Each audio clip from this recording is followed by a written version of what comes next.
We are joined by a special guest here on Inside the NBA, the 22-year-old NBA Rookie of the Year, unanimous choice, Damian Lillard of the Portland Trailblazers. 19 points, 7 assists is what he averaged. Played every game. Damian, didn't you play every game this year? Yeah, I played every one of them. All 82 of those things. And a tremendous year out of Weber State. More than Shaq played. And we welcome him here to Studio J. Damian, it's good to see you, man. Congratulations. Great to have you here. Another Shaq comment, I'm going to punch you in your stomach 82 times, too. Sorry about that. Congratulations, brother. Congratulations, Yeah. man. Congratulations. You know the thing we heard most about your game this year was it was not about your game specifically, about your poise and your approach to the game. And guys on the Heat, LeBron James and others saying, you stay in your lane. And so tell me where this poise came from at the age of 22 to do what you did in your first year. I think the biggest thing is that I'm not scared. Growing up in Oakland, I think I saw a lot worse things. I was up against a lot worse things in the neighborhood, just getting into fights and playing against bigger kids my whole life. So I wasn't scared then, and now the worst thing that could happen is me lose a basketball game or get outplayed. So I don't have a reason to not have poise. Coming from Oakland, how was it? Tell us the experience with working with guys like Gary Payton and Jason Kidd.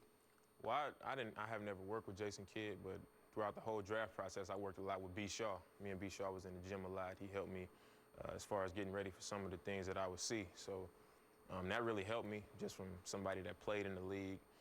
But GP, this summer is going to be the first time I actually get a chance to work with him. You know, I got two questions. Number one, first of all, you're smaller than I thought you were. You look bigger on television, which is a compliment. You play bigger. But for you, I want to get your advice. What would you tell these young kids? Because right now, all these young kids want to come to the NBA after 1 year or 2 years. How did staying in school prepare you for the rigors of the NBA? It really helped because I got a chance to mature as a person and as a player. And when I went to Weber State, I was an NBA player. So over those 4 years, I had a chance to keep getting better and develop myself.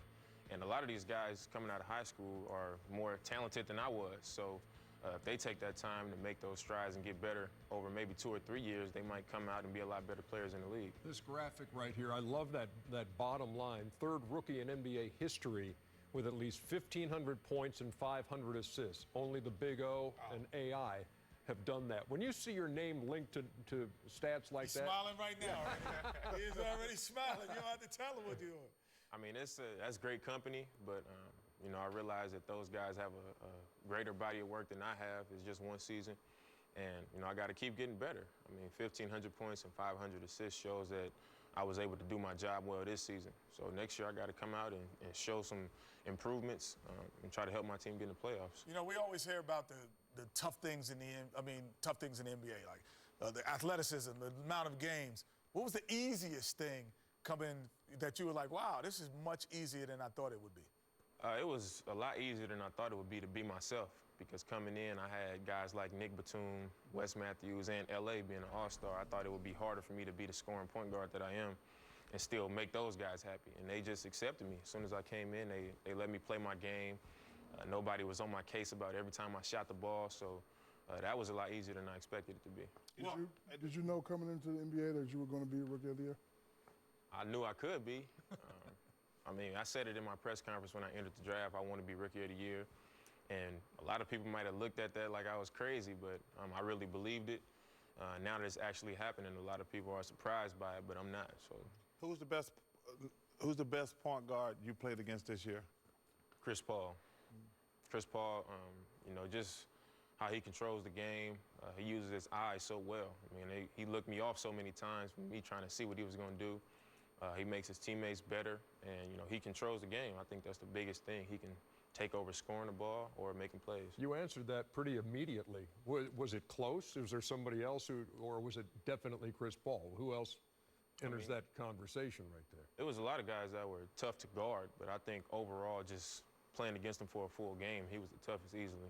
All right, Okay, we're well, out here in the court here. We're on the court. You know what, Damian? Because we're watching the Bulls tonight, and we watch Nate Robinson, and we watch a lot of guys get double-teamed. And you, in your first year, 1,500 points, 506, you're going to get double-teamed in the pick and roll. So I want to put you in the pick and roll and just kind of see Me and Charles will be defenders because Shaq Yeah, Shaq just set a pick. set the pick. He likes to set picks. I ain't no do it from pick the- setter. side. Oh, Ernie said the pick. I ain't no pick setter.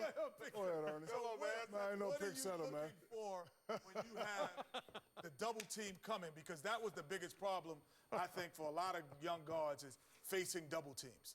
The first thing I'm looking for is the quickest outlet pass.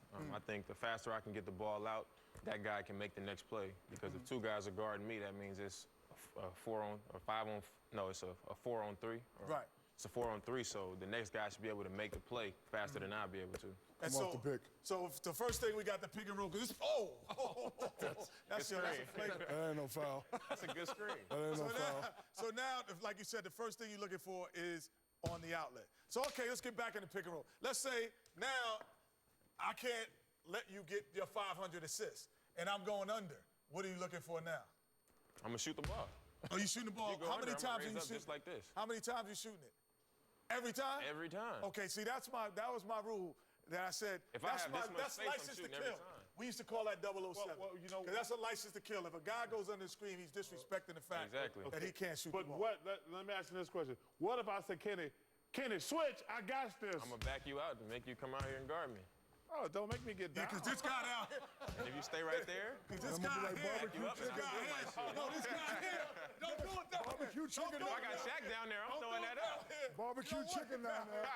Don't throw it down here. So the art of the pick and roll is NBA basketball, and he did, to me as a rookie, they talk about poise. That's when you need the poise inside the pick and roll. Damian Lillard, pleasure to see you, man. And again, congratulations. Tremendous year, man. Fantastic Tremendous year. year. Thanks. Good job, good Congratulations, job. brother. All right, most improved player next year. Hey, when you're That's it. watching, We gotta get most yeah. improved next year. 'cause When you're we can do watching that. TV out in Portland, you ever watch Shaqtin' a Fool?